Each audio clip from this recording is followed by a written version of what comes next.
Clauses accept noun clause. आज के इस टॉपिक में हम क्या पढ़ने वाले हैं ना, ये लास्ट वीडियो होगा क्लॉजेस का। इसके पहले मैं ऑलरेडी वीडियोस बना चुकी हूँ।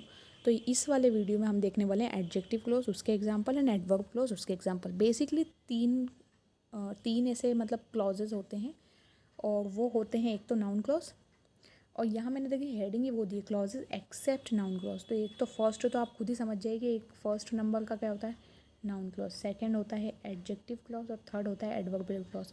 बस पूरे क्लॉज में ये तीन ही बेसिक क्लॉज होते हैं, इसके अलावा कुछ नहीं होता। जो भी होते हैं फिर उसके और दूसरे नाम होते हैं। तो फर्स्ट क्लॉज हम देखते हैं अब आज क्या देखने वाले हैं यहाँ पर, एडजेक्टिव क्लॉज और रिलेटिव क्लॉज। कई बार एग्जाम में इस नाम से भी आ जाता है, relative clause. Identify relative clause in the following sentence. और फिर स्टूडेंट सोचते हैं कि रिलेटिव नहीं, मैंने तो एडजेक्टिव पढ़ा था, इसीलिए मैंने इसमें स्लैश करके यहाँ पे देख के रखा है कि रिलेटिव को ही एडजेक्टिव बोलते हैं।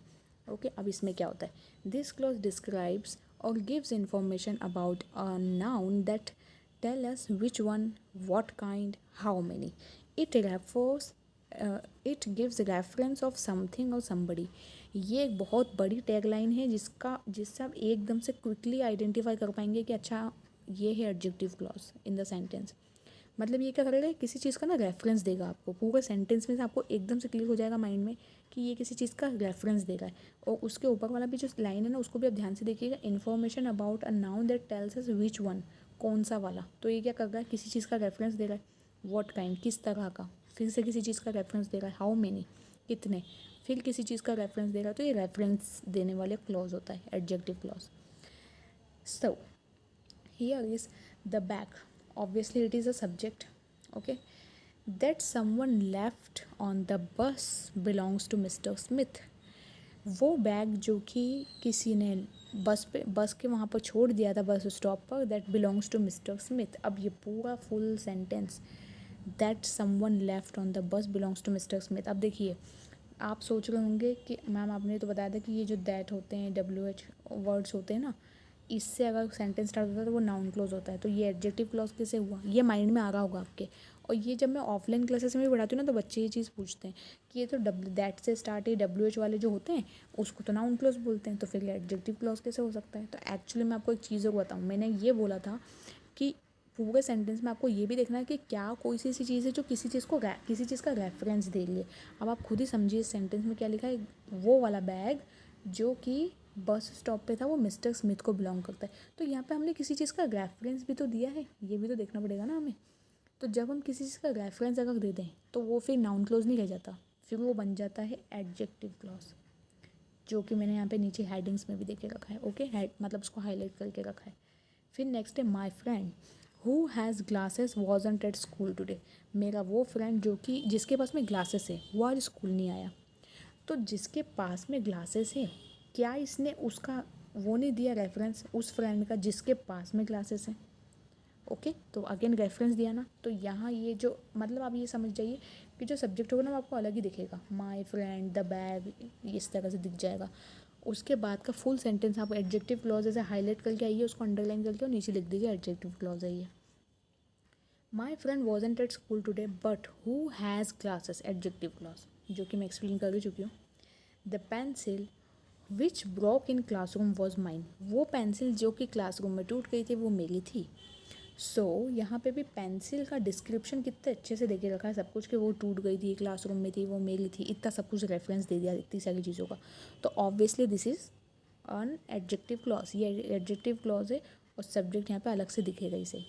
आई होप कि आपको समझ आए कि एडजेक्टिव क्लॉज क्या होता है, बस इतना सा ही होता है। हाँ, ऐसी कोई तोप चलाने वाली बात है, इतनी खतरनाक कोई चीज़ नहीं है। क्लॉजेस ऐसा टॉपिक है ना कि जिससे सभी घबराते हैं, मतलब समझ ही नहीं आ रहा होता एग्जाम में how to deal with this. और एक घड़ी ना बच्चे ना डायरेक्ट इनडायरेक्ट तो रिपोर्टेड स्पीच और ये जो एक्टिव पैसिव होता है उसको सही करके आ जाते हैं, पर क्लॉजेस में हमेशा गलती करके आते हैं। तो यहाँ इसी वजह से मैंने बहुत डिटेल में समझाया है सब कुछ। मुझे नहीं लगता कि अब आपको एडजेक्टिव क्लॉज में कभी भी दिक्कत आएगी। अब आते हैं एडवर्बियल क्लॉज पे। क्या होता है एडवर्ब, देखिए एडवर्ब का मीनिंग ये होता है जो किसी चीज़ की क्वालिटी बताता, किसी वर्क की मतलब किसी काम की क्वालिटी बताए। वर्ब की क्वालिटी बताने वाले को एडवर्ब कहते हैं, और जो नाउन या फिर प्रोनाउन की क्वालिटी बताता है उसको एडजेक्टिव कहते हैं, ये तो सबको पता ही होगा। तो हम अभी किसकी बात कर रहे हैं, वर्ब की क्वालिटी बताने वाले को एडवर्ब कहते हैं। It is a group of words that functions as a adverb in a sentence, adverb की तरह फंक्शन करेगा सेंटेंस में.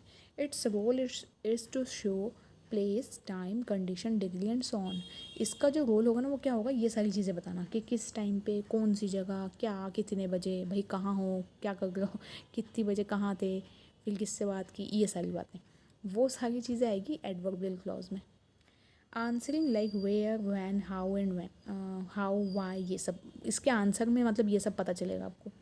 अब फिर से दिमाग में आ गया होगा कि अगर इस सब के आंसर आएंगे तो ये तो फिर से WH पे आ गए हम घूम फिर के. तो फिर नाउन क्लॉज कैसे डिफाइन करें, मतलब नाउन क्लॉज और इसमें क्या डिफरेंस है, फिर से है डिफरेंस, बताती हूँ कैसे. She ate carrots because she loves them. उसने कैरेट्स खाए क्योंकि उसे पसंद है. अब देखो क्वेश्चन क्या आएगा, why did she ate carrot. आपके दिमाग में मतलब आप जैसे क्वेश्चन पढ़ेंगे ना, तो मतलब ये लाइन पढ़ेंगे तो आपके दिमाग में क्वेश्चन आएगा कि उसने कैरेट्स क्यों खाए. तो जैसे क्वेश्चन आ जाए और उसका आंसर भी वही हो, it is answering this question, carrot क्यों खाए, बिकॉज शी लव्स दैम, तो मतलब आपको क्या वहीं के वहीं आंसर मिल जाएगा. जब सेंटेंस में वहीं के वहीं आंसर मिल जाए उसको हम कहेंगे एडवर्ब क्लॉज. समझे क्या क्या बोला. जब वहीं आंसर मिल जाए या फिर वो ना मतलब ऐसा बता रहा हो कि किस टाइम पे, कौन से समय, ऐसा कुछ बता रहा हो, या किस वजह से, मतलब रीज़न कुछ दे रहा हो, कुछ रीज़न हो उसके पीछे, कोई रीज़न हो जब, तो हम फिर उसको मानते हैं एडवर्ब क्लॉज. एक और एग्जांपल, दो तीन हो गए. एक एग्जांपल है whenever there is music girls will dance.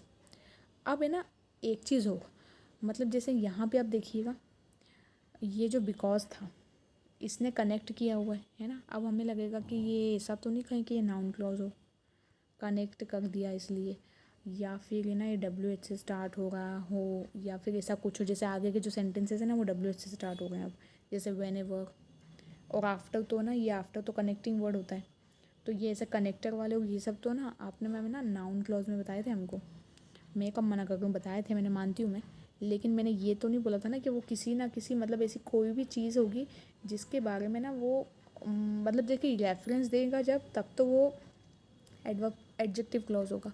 और जब भी सेंटेंस में ना ऐसा कुछ पता चले कि उसका रीज़न वहीं पता चल जाए, मतलब किसी भी क्वेश्चन का आंसर आपको वहीं के वहीं मिल रहा हो, वहीं के वहीं किसी भी चीज़ का आंसर, तो फिर वो होता है एडवर्ब क्लॉज. एडवर्ब क्लॉज होता है वो. जैसे कि इस वाले सेंटेंस में देखिए whenever there is music, जब भी म्यूजिक होता है सो गर्ल्स विल डांस. अब आप देखिए क्वेश्चन आपके दिमाग में पता है क्या आएगा, आपको क्वेश्चन करना पड़ेगा खुद से. कैसे क्वेश्चन करोगे, when do girls dance, when will girls dance, तो आंसर क्या आएगा, whenever there is music, जब भी म्यूजिक प्ले होगा. ओके, तो जब भी म्यूज़िक प्ले होगा तो लड़कियां नाचेंगी. तो यहाँ पर व्हेन एवर देयर इज़ मतलब girl, when will girls dance, इसका आंसर यही है. रीज़न बताया है मतलब एक तरह से. फिर है कि after the work is done we will go out, जैसे वर्क फिनिश हो जाता है तो हम यहाँ से चले जाएंगे.